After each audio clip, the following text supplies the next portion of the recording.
Hello everyone. अपनी previous class में हमने अपनी first colligative property relative lowering of vapour pressure की थी। आज हम अपनी second colligative property that is osmotic pressure ये स्टार्ट करेंगे।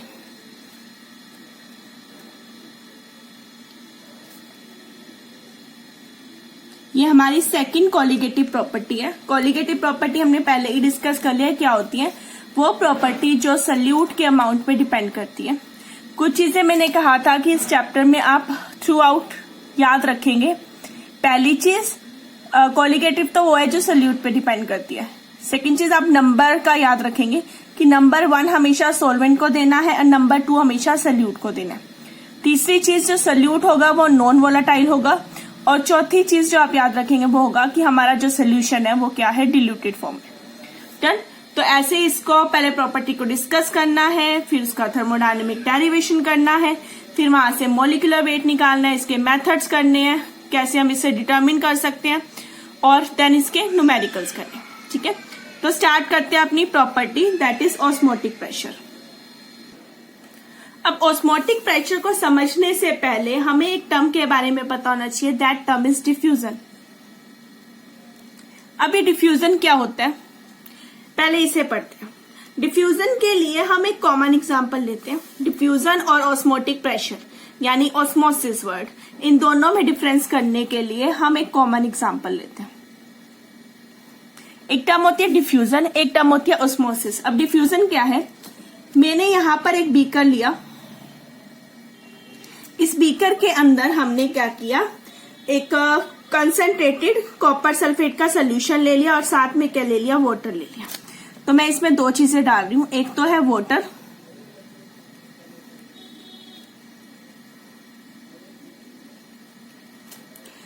अभी के लिए सबसे पहले हमने इस बीकर में डाला है concentrated copper sulphate. Concentrated copper sulphate, copper sulphate हमें पता है ब्लू कलर का होता है, तो यहां पर कौन सा कलर होगा, ब्लू। कंसंट्रेटेड है तो ये डार्क कलर डार्क होगा, यानी कि आप कह सकते हैं डीप ब्लू। ऊपर लिया हमने वाटर। ठीक है, तो एक सोल्यूशन हो गया और एक हमारा क्या हो गया, सॉल्वेंट हो गया। अब इसे आपने इस तरह से रखा है, सबसे पहले आपने बीकर में कॉपर सल्फेट का सोल्यूशन डाला जो ब्लू कलर का था, फिर ऊपर से वाटर डाल दिया। तो थोड़ी देर बाद आप क्या देखोगे, थोड़ी देर बाद देखो या कुछ दिन बाद देखो, आपको एक थ्रू आउट ब्लू कलर का सोल्यूशन मिलेगा।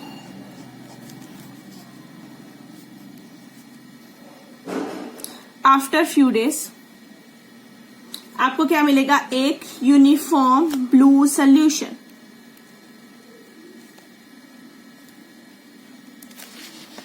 बिकॉज पूरा का पूरा कॉपर सल्फेट वाटर के साथ मिक्स हो चुका है।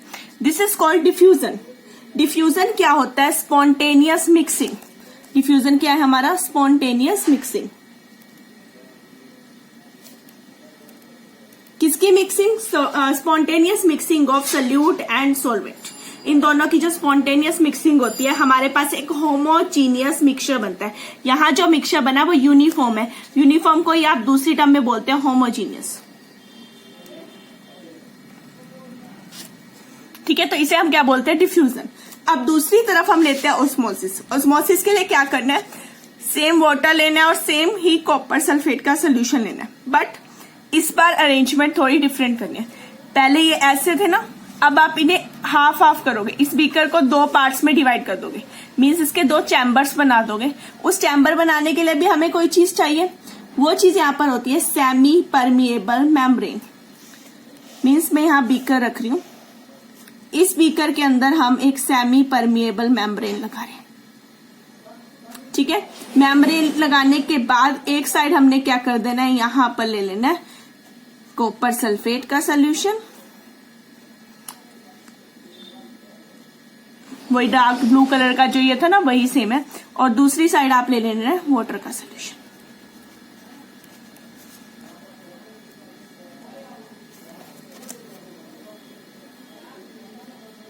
ठीक है, तो हमने क्या लिया, एक साइड वाटर ले लिया, दूसरी साइड हमने क्या ले लिया, कॉपर सल्फेट का सोल्यूशन ले लिया।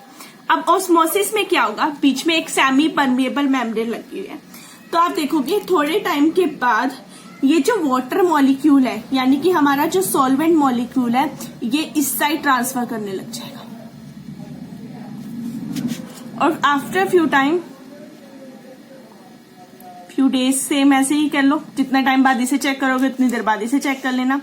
आप ये चीज ऑब्जर्व करोगे कि इधर का तो लेवल क्या हो जाएगा, कम हो जाएगा, और इधर वाले का लेवल क्या हो जाएगा, इंक्रीज हो जाएगा। मीन्स इसके अंदर क्या हुआ, जो सॉल्वेंट है वो टुवर्ड्स द सोल्यूशन क्या हुआ, मूव कर गया। सॉल्वेंट मूव्स टुवर्ड्स किसकी तरफ गया, सॉल्यूशन की तरफ। और अब अगर मैं इनकी कंसंट्रेशन की बात करूं, इधर एक मोर कंसंट्रेटेड सोल्यूशन है, ये क्या है, लेस कंसंट्रेटेड सोल्यूशन। तो मैं इसे कह सकती हूं मोर कंसंट्रेटेड, और इसे मैं क्या कह सकती हूं, ये क्या है मेरा, लेस कंसंट्रेटेड। मीन्स फिर से हम दूसरी डिफाइन क्या बना सकते हैं, net spontaneous flow of less concentrated solution towards the more concentrated solution through a semi-permeable membrane, और net spontaneous flow of solvent molecules towards the solution side। ये solution हो गया, ये क्या है, solvent, क्योंकि प्योर वाटर है, प्योर वाटर क्या होगा मेरा, solvent होगा, ठीक है। और इधर मेरा क्या आ गया, solution। कॉपर सल्फेट का सोल्यूशन ना तो किसी ना किसी चीज में तो मिला होगा, तो हमारा क्या हुआ, सॉल्वेंट का नेट स्पॉन्टेनियस फ्लो हुआ towards the solution side through a semi permeable membrane. इसे हम क्या बोलते हैं, ऑस्मोसिस। ये क्या है हमारा, ऑस्मोसिस। ऑस्मोटिक प्रेशर में ये टर्म ऑस्मोसिस बहुत ज्यादा इंपॉर्टेंट है, क्या। अब इसी का एक कॉमन एग्जाम्पल लेते हैं जो हम डेली लाइफ में देखते हैं, आप ये करके देख सकते हो। हम एक एग लेते हैं, एग की आउटर शेल को रिमूव कर लेते हैं, means remove outer shell. Outer shell remove करने के लिए आप उसे HCl के सोल्यूशन में रखो, आउटर शेल रिमूव हो जाएगी। आउटर शेल रिमूव होने के बाद एक साइड तो इस एग को मैं किसमें रखती हूँ, वाटर में,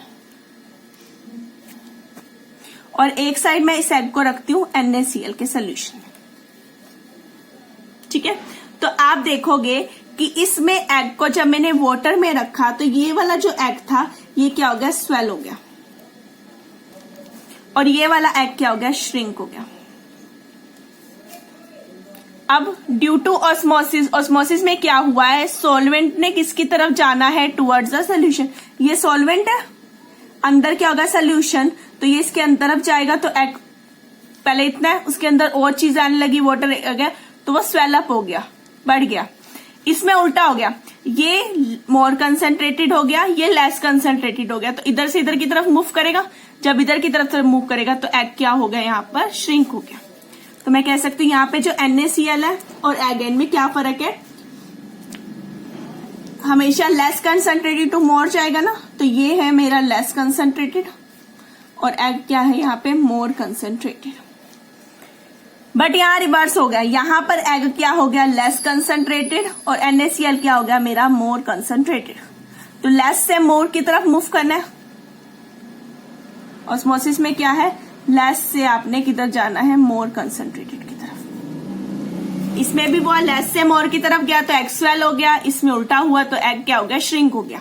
ये आप लोअर क्लासेस में बहुत बार पढ़ते हो। इसका मतलब, बट ऑस्मोसिस तो हुआ through a semi permeable membrane. अब वो मेम्ब्रेन का है, हमने तो कुछ नहीं लगाया। इसका मतलब है जो एग है उसका जो आउटर शेल है वो कैसे एक्ट करता है, as a semi permeable membrane. मैं कह सकती हूँ outer shell of egg behave as semi permeable membrane. ये कैसे एक्ट करेगा, as a semi permeable membrane. Clear. तो ये आ गया हमारा एक कॉमन एग्जांपल जो एग का हम करके देख सकते हैं। आप नॉर्मली एग को लेकर उसे वाटर में रख के और NaCl के सोल्यूशन में रख के, NaCl नमक का सोल्यूशन उसमें रख के देख सकते हो। क्लियर। अब अगला क्वेश्चन यहां से बनता है, a difference between diffusion and osmosis. Between diffusion और ऑस्मोसिस। अब डिफ्यूजन एंड ऑस्मोसिस, इनके बीच में क्या डिफरेंस है? तो एक साइड हम लेते हैं डिफ्यूजन, एक साइड लेते हैं ऑस्मोसिस। पहली चीज डिफ्यूजन क्या है, एक नेट स्पॉन्टेनियस मिक्सिंग है।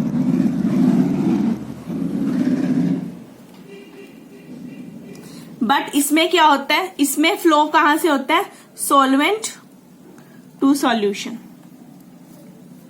जैसा अभी हमने डिफाइन में पढ़ा। ठीक है, डिफ्यूजन और ऑस्मोसिस में जब ऑस्मोसिस किया था तो हमने यहाँ पे एक सेमी परमिएबल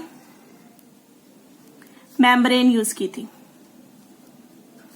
और इसमें कोई मेम्ब्रेन यूज नहीं की थी, no membrane required. Done.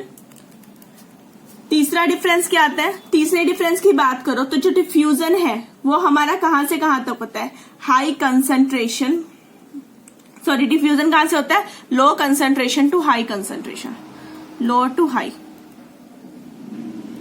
But ये उल्टा है, ये हाई टू लो है।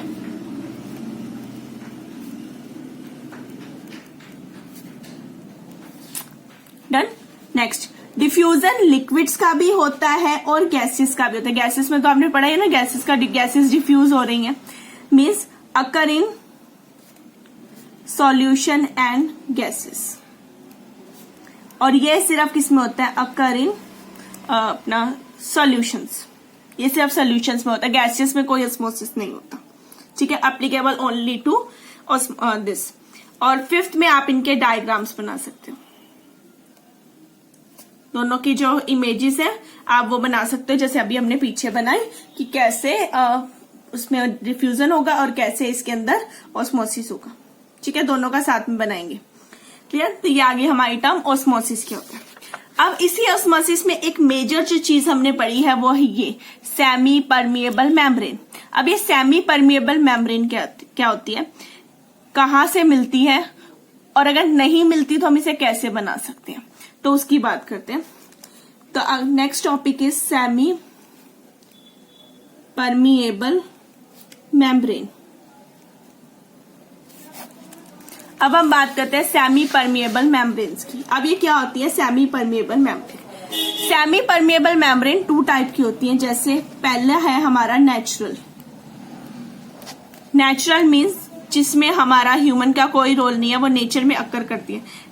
अभी हमने एक एग्जांपल देखा था इस एग का, एग की कवरिंग हमने नहीं बनाई, वो एज सच ही होती है। ठीक है, नेचुरल है, तो ये क्या होगी हमारी एक नेचुरल मेम्ब्रेन।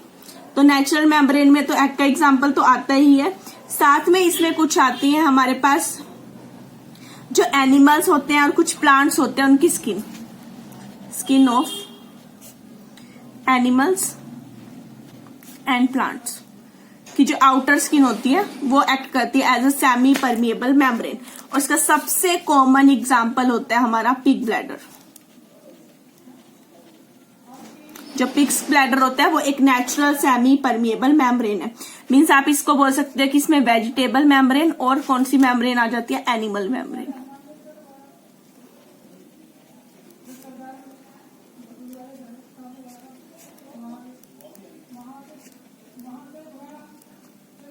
दोनों तरह की मेम्ब्रेन आ गई, वेजिटेबल भी एंड एनिमल मेम्ब्रेन भी। Clear. And second type is artificial. अब आर्टिफिशियल मेम्ब्रेन की बात करें तो आर्टिफिशियल मेम्ब्रेन होती है जिसे हम बनाते हैं, कुछ फ्यू कॉमन एग्जांपल हैं जो हम लैब में यूज करते हैं, like parchment paper,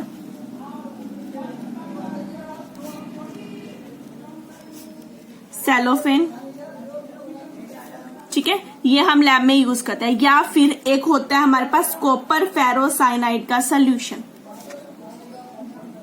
copper ferrocyanide का सोल्यूशन। आप चाहो तो इसे कंप्लीट लिख सकते हो, मैं डायरेक्ट फॉर्मूला लिख रही हूँ। ठीक है, ये कॉपर फेरोसाइनाइड का सोल्यूशन हो गया। ठीक है, इसके अलावा हमारे पास सिलिकेट्स ऑफ आयरन, कोबाल्ट, ये भी क्या होते हैं आर्टिफिशियल मेम्ब्रेन की तरह एक्ट करते हैं। ठीक है, आर्टिफिशियल मेम्ब्रेन हम इनसे बना सकते हैं, बट जो सबसे कॉमनली यूज होती है वो ये है, एक ये भी है सिलिकेट्स ऑफ आयरन, बट ये सबसे कॉमनली यूज है पोटेशियम, कॉपर पोटेशियम फेरोसाइनाइड वाली। ठीक है, सॉरी कॉपर फेरोसाइनाइड वाली जो हमारे पास है ये सबसे ज्यादा यूज है। अब इसे बनाने के लिए हमने करना क्या, हम क्या लेते हैं, एक कॉपर सल्फेट का सोल्यूशन लेते हैं।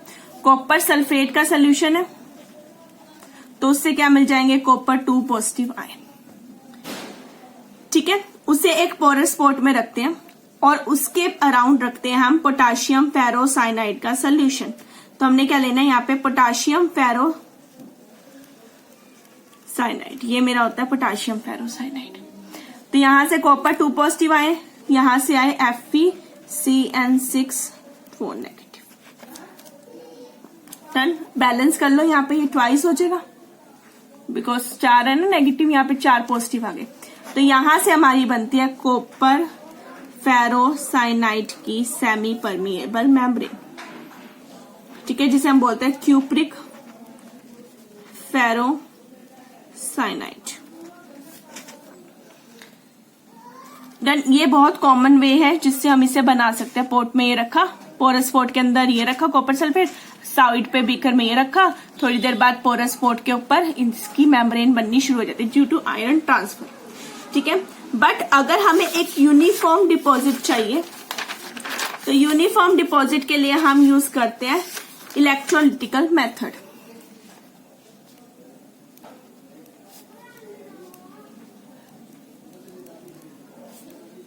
We use electrolytical method। अब इलेक्ट्रोलिटिकल मेथड में करना क्या है, इसमें हम क्या करेंगे, इलेक्ट्रिसिटी का यूज करेंगे, यानी कि रोड्स को यूज करेंगे। अब रोड्स को यानी एक कैथोड चाहिए और एक हमें क्या चाहिए, एनोड चाहिए। अभी पहली जो मैं अरेंजमेंट बना रही हूं वो मैं पिछले वाले की बना रही हूं। मीन्स हमने यहां पर एक बीकर लिया, ठीक है, इस बीकर के अंदर हमने एक पोरस पोर्ट रखा,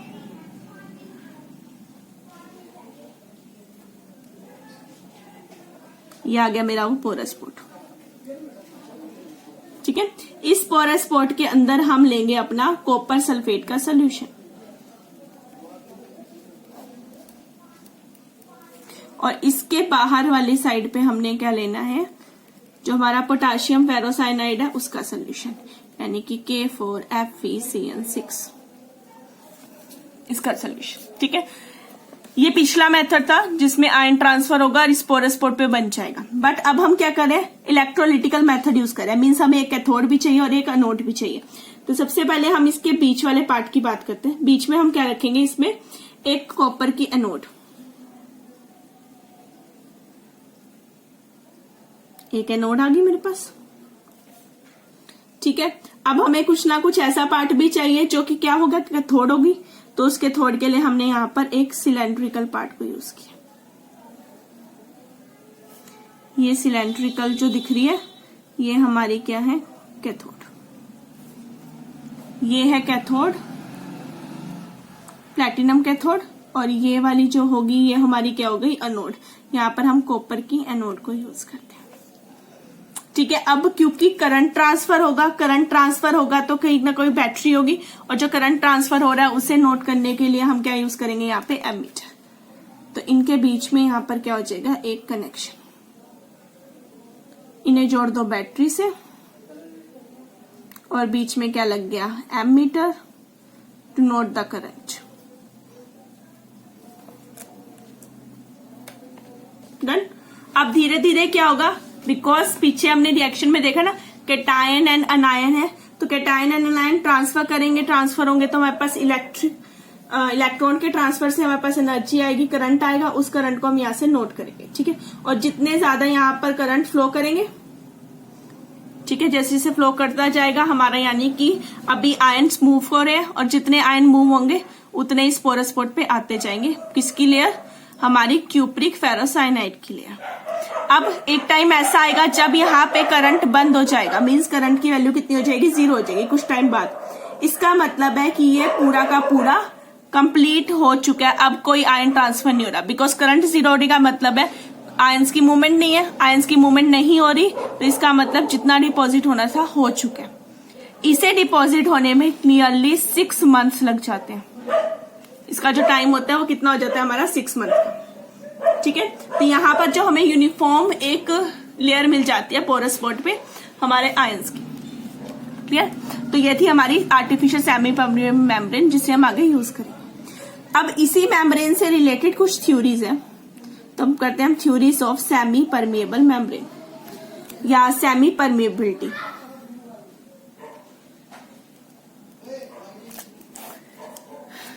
इसकी थ्योरीज की बात करें तो जो इसकी फर्स्ट थ्योरी है, ये जो सिंपल सी है जो हम देखते हैं लाइफ में उन्हीं से रिलेटेड है। First is safe theory.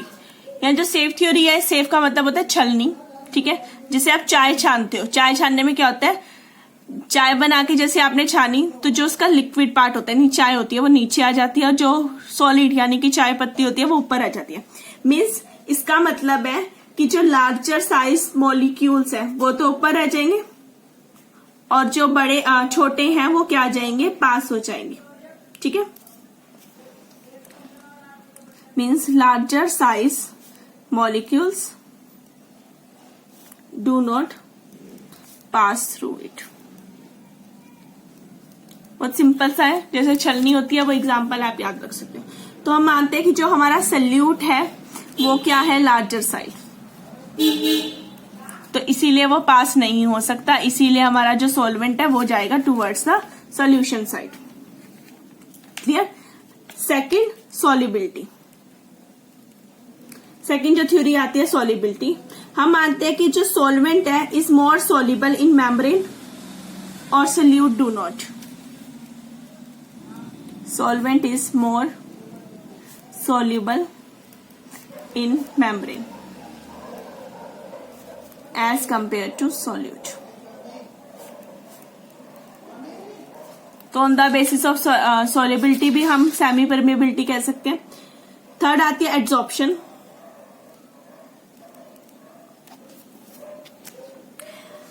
जो सॉल्वेंट होता है वो कहीं ना कहीं पार्शली अब्सॉर्ब हो जाता है through semi permeable membrane. Solvent is partially absorbed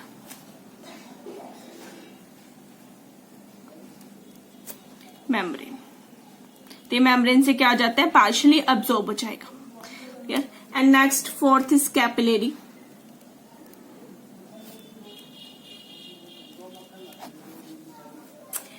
अब सेमी परमिएबल मेम्ब्रेन है तो हम मानते हैं कि जो सेमी परमिएबल मेम्ब्रेन है वो कहीं ना कहीं छोटी छोटी एक तरह की कैपिलरीज है, ठीक है, लार्ज नंबर ऑफ कैपिलरीज है।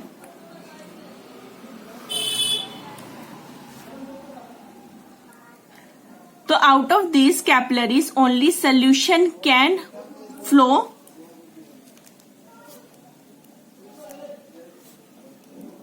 Not solute. तो ये मान जाते हैं कि इसमें से सिर्फ सोल्यूशन जा सकता है, सल्यूट नहीं जा सकता, छोटी छोटी कैपिलरीज। बट इनमें से कोई भी ऐसी थ्योरी नहीं है जो ऑस्मोसिस यानी कि सेमी परमेबिलिटी को पूरी तरह से एक्सप्लेन कर सके, ठीक है। सबने सेम चीज ली है, सबने ये माना कि सल्यूट पास नहीं हो सकता, चाहे वो इसकी फॉर्म में ले लो, चाहे वो सोल्यूट नहीं होता या कैपिलरी की फॉर्म में ले लो, बट कोई भी पूरी तरह से इसे एक्सप्लेन नहीं कर पाई। क्लियर। ये तो बेसिक था ऑस्मोसिस और सेमी परमेबिलिटी का। अब आते हैं अपने टॉपिक पे, दैट इज ऑस्मोटिक प्रेशर। अब ये ऑस्मोटिक प्रेशर क्या होता है? अब ऑस्मोटिक प्रेशर को समझने के लिए हम यहाँ पे क्या करते हैं, मैंने यहाँ पे क्या लिया, एक बीकर लिया, इस बीकर के अंदर हमने वाटर डाल दिया।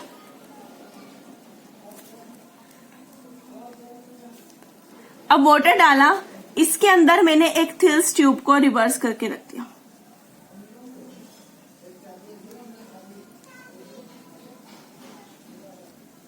इसको मैंने उल्टा करके रख दिया थिल्स ट्यूब को, और इस थिल्स ट्यूब के अंदर हमने क्या लेना है, अंदर की तरफ कोई भी सोल्यूशन ले लो, either salt solution, sugar solution, कोई भी सोल्यूशन। जैसे यहां लिया शुगर सोल्यूशन। तो कुछ देर बाद आप ऑब्जर्व करोगे कि यहां का जो लेवल है वो कम हो रहा है, और ये जो थिल्स ट्यूब है जो मैंने सोल्यूशन में उल्टी करके रखी हुई है, इसके अंदर लेवल क्या है, इंक्रीज हो गया। अब ये कितना लेवल इंक्रीज हुआ है, ठीक है, जैसे हमने जितना पहले से लिया था ना, कितना लेवल इंक्रीज हुआ है, ये चीज हमारी क्या हो जाएगी, हाइट। ठीक है, कितना इंक्रीज आया उसे हम कहते हैं उसकी हाइट। एक तो इस तरफ से निकाला जा सकता है, ठीक है, मीन्स एक तरह से कि कितनी हाइट आई, कितना फ्लो हुआ, वहां से हम इसका वैल्यू निकालें। बट जो मेन कॉमन चीज होती है निकालने की, मतलब जो ज्यादा यूजफुल है, उसमें हम क्या करते हैं, हमने इस तरह की एक बोतल ली, इस बोतल के 2 पार्ट्स, यहां पर एक सेमी परमिएबल मेम्ब्रेन भी है इसके माउथ पे, तभी तो फ्लो होगा ना, वो चीज मिस हो गई मुझसे। यहां पर आ गया हमारा एक 2 माउथ बोतल लिया हमने, ठीक है। इस माउथ बोतल के बीच में हमने यहाँ पे लगा रखी है अपनी सेमी परमिएबल मेम्ब्रेन। अब इसकी एक साइड पे तो डाल दो सॉल्वेंट, एक साइड पे डाल दो सॉल्यूशन, ठीक है। एक साइड पे क्या है सॉल्यूशन, दूसरी साइड पे क्या डाल दिया सॉल्वेंट, ठीक है। आप सॉल्वेंट और चाहिए तो इधर से डालो, बट यहां वर्ड क्या आ रहा है प्रेशर, तो प्रेशर का मतलब क्या होता है, प्रेशर के लिए कोई पिस्टन आएगा, हमने क्या किया सॉल्यूशन साइड पे एक पिस्टन लगा दिया।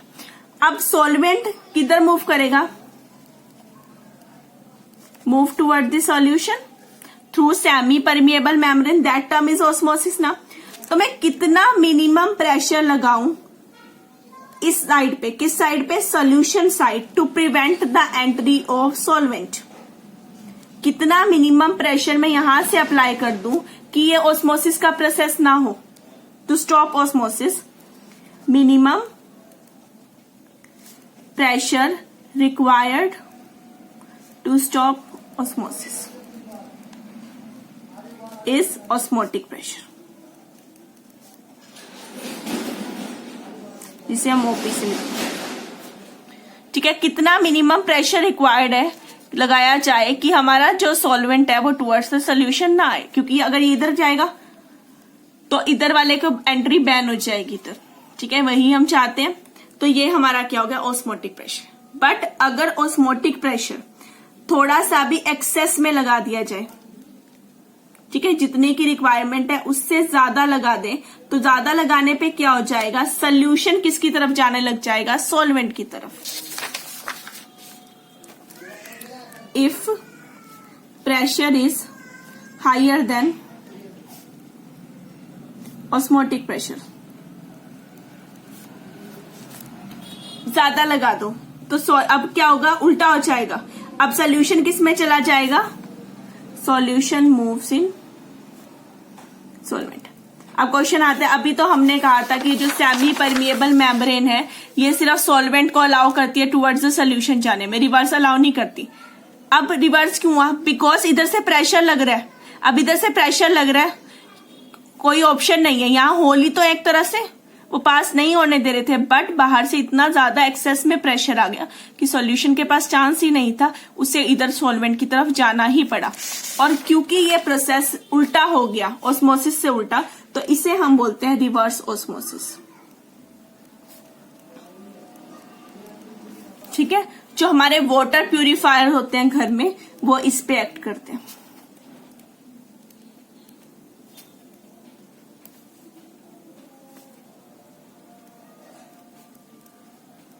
एक्टोन कह लो या वर्कोन, तो इन पे रिवर्स ऑस्मोसिस का प्रोसेस होता है, तब वो क्या करते हैं, वर्क करते हैं। क्लियर। तो यहां पर हमारे पास क्या आ गया, ऑस्मोसिस, यानी ऑस्मोटिक प्रेशर की बात करें। ऑस्मोटिक प्रेशर यानी कि कितना मिनिमम प्रेशर मैं सोल्यूशन साइड पे लगाऊं to stop the process of osmosis या to prevent the entry of solvent toward the solution. But अगर वो प्रेशर थोड़ा सा एक्सेस में चला गया तो हमारा जो प्रोसेस है पूरा उल्टा हो जाएगा, जिसे हम बोलेंगे रिवर्स ऑस्मोसिस। क्लियर। तो ये आ गया हमारा ऑस्मोटिक प्रेशर। अब हम नेक्स्ट करेंगे इसी की एक्सपेरिमेंटल मेजरमेंट।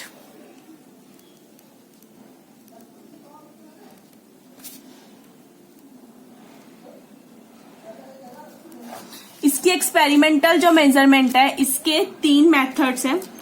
जो पहले 2 मेथड्स है क्वाइट सिमिलर है, ज्यादा फर्क नहीं है। थर्ड मेथड इंपॉर्टेंट है और अलग है, एग्जाम में कई बार आता है।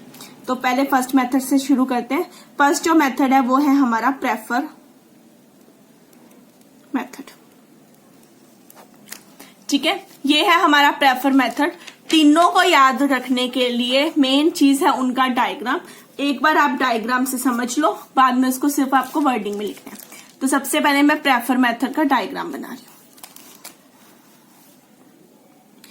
प्रेफर मेथड में यहाँ पे क्या है, एक बीकर है, इस बीकर के अंदर हमारा एक पोरस स्पॉट यानी कि सेमी परमिएबल मेम्ब्रेन, ठीक है। इसके ऊपर हमने यहाँ पर एक यू शेप की ट्यूब लगाई है, टी शेप की ट्यूब जो होती है,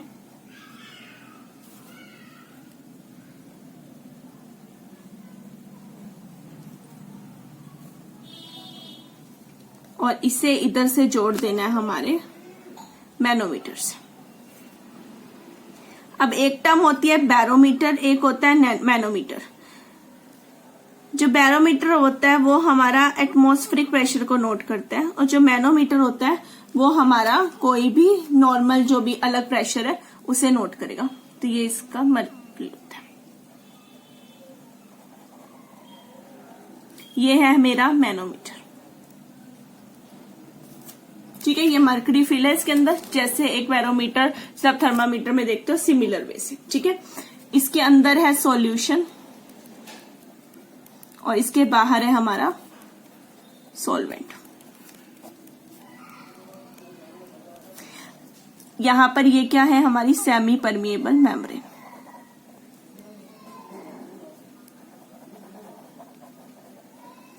अब क्या होगा इस मेथड में, सॉल्वेंट मूव करेगा टुवर्ड्स द सॉल्यूशन।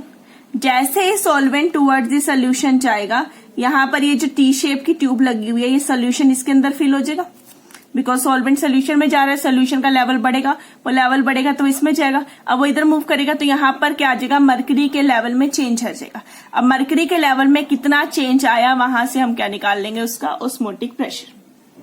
क्लियर। तो यहाँ पर एक मेथड आ गया हमारा। इन्होंने यहाँ पर जो सेमी परमिएबल मेम्ब्रेन यूज की है, ये वही सेमी परमिएबल मेम्ब्रेन है जो हमने पहले बनाई है क्यूप्रिक फेरोसाइनाइड वाली, जो सिंपल वे से बनाई थी वो मेम्ब्रेन, इलेक्ट्रिक वाली नहीं, सिंपल वाली। तो ये था प्रेफर मेथड। सेकंड जो मेथड था उसे दिया था मोर्स ने एंड फ्रेजर। तो मोर्स एंड फ्रेजर मेथड, इसकी भी अरेंजमेंट बना रही हूं, ठीक है। अरेंजमेंट बनाने के बाद हम इसे डिस्कस करेंगे।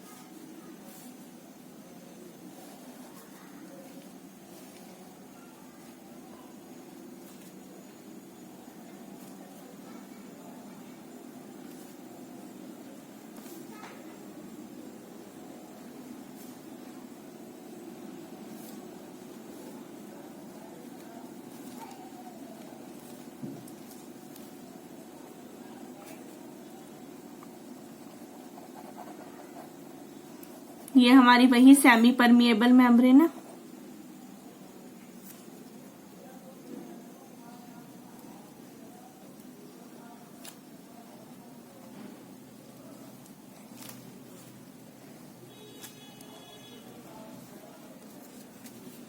ये एक एम्प्टी ट्यूब है, इसके अंदर हमारा क्या होगा, और सॉल्वेंट हम फिल कर सकते हैं। अब इसके इस वाले पार्ट पे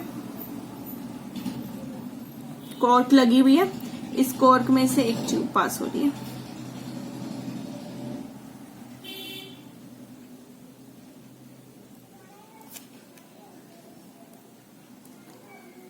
ये फर्दर हमारी कनेक्टेड है हमारे मैनोमीटर से।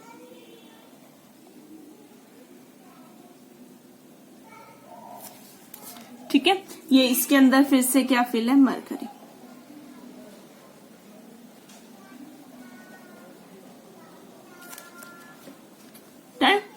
अब ये चीज ध्यान रखो, जिसके भी पास मरकरी वाला लगा होगा उसके वहां पर क्या होगा, सॉल्यूशन, और अंदर क्या होगा, सॉल्वेंट। अब इसमें और इसमें क्या होगा, देखो सॉल्वेंट फिर से किसकी तरफ मूव करेगा, टुवर्ड्स द सॉल्यूशन साइड। जैसे सॉल्यूशन साइड में जाएगा, इसका लेवल इंक्रीज होगा, वो इस ट्यूब में जाएगा और मरकरी का लेवल चेंज होगा। जितना चेंज होगा उससे हम उसका ऑस्मोटिक प्रेशर नोट करेंगे। दोनों डायग्राम सेम है, फर्क क्या है, इन्होंने पोरस पोर्ट के अंदर सोल्यूशन लिया था, इसने पोरस पोर्ट के अंदर सॉल्वेंट लिया। दूसरी चेंज, यहां पर जो सेमी परमिएबल मेम्ब्रेन थी और यहां जो है वो है सेम क्यूप्रिक फेरोसाइनाइड वाली, बट इसे इलेक्ट्रिकल डिपॉजिट से बनाया हुआ है, यानी कि मोर यूनिफॉर्म है, और ये सिंपल वे से बनाई हुई थी। ठीक है, इतनी यूनिफॉर्म नहीं थी, तो दोनों में ये मेजर डिफरेंस आता है। अदरवाइज दोनों मेथड हमारे सिमिलर ही हैं। अब आते हैं अपने थर्ड एंड इम्पोर्टेंट मेथड पे, that is Berkeley and Hartley.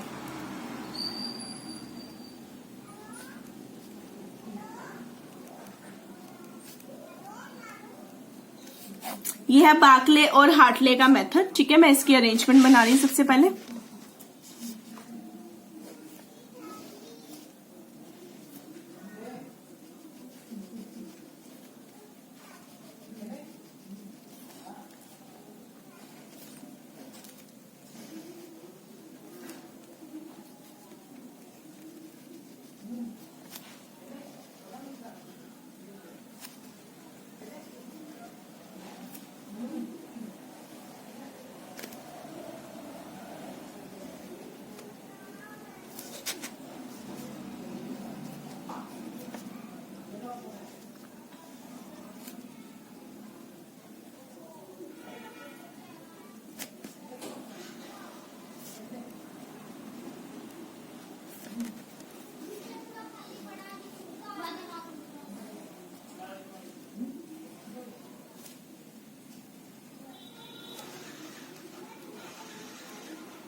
ये है हमारा इसमें प्रेशर गोज, सबसे अलग अरेंजमेंट है बाकी दोनों से। ठीक है, यहां पर है सॉल्यूशन, यहां पर भी है सॉल्यूशन, यहां पर है सॉल्वेंट।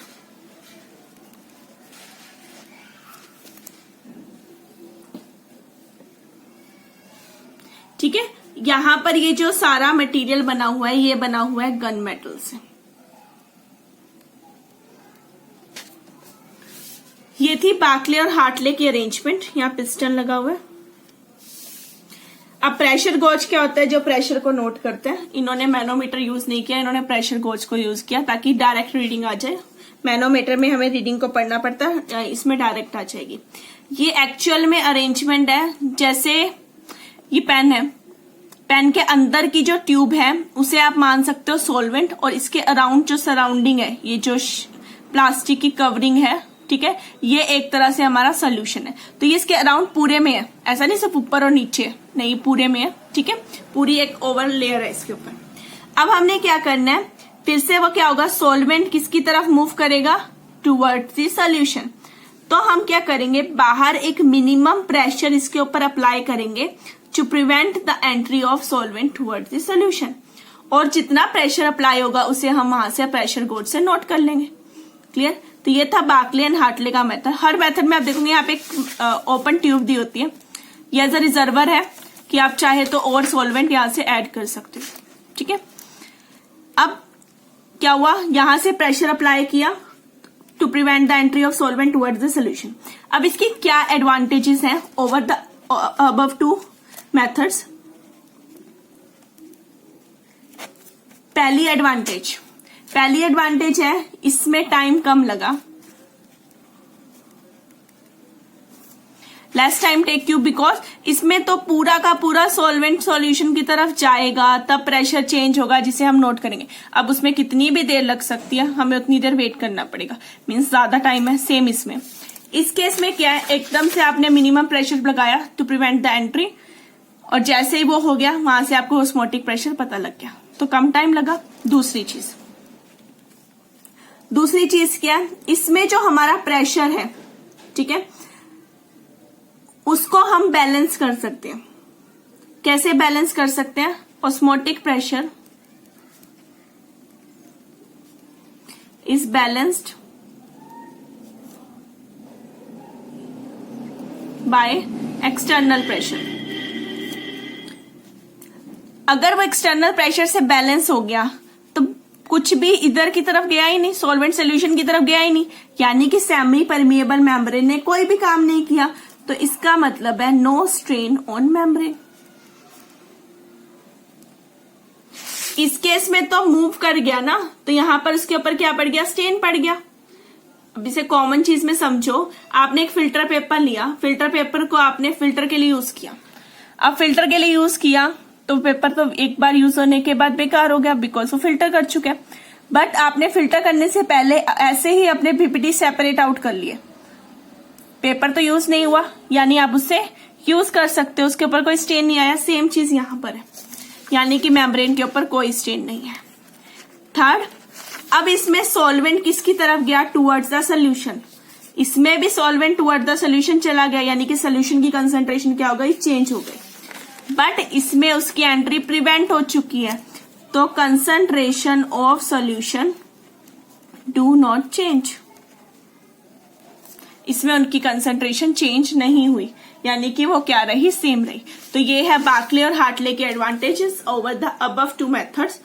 किसमें टाइम कम लगा, कोई भी कंसंट्रेशन में चेंज नहीं आया, और जो प्रेशर है हम उसको क्या कर सकते हैं? बैलेंस कर सकते हैं उसके एक्सटर्नल प्रेशर से। तो इसका मतलब मेम्ब्रेन पे कोई स्टेन भी नहीं आया। क्लियर? तो ये थे हमारी इसकी एक्सपेरिमेंटल मेजरमेंट।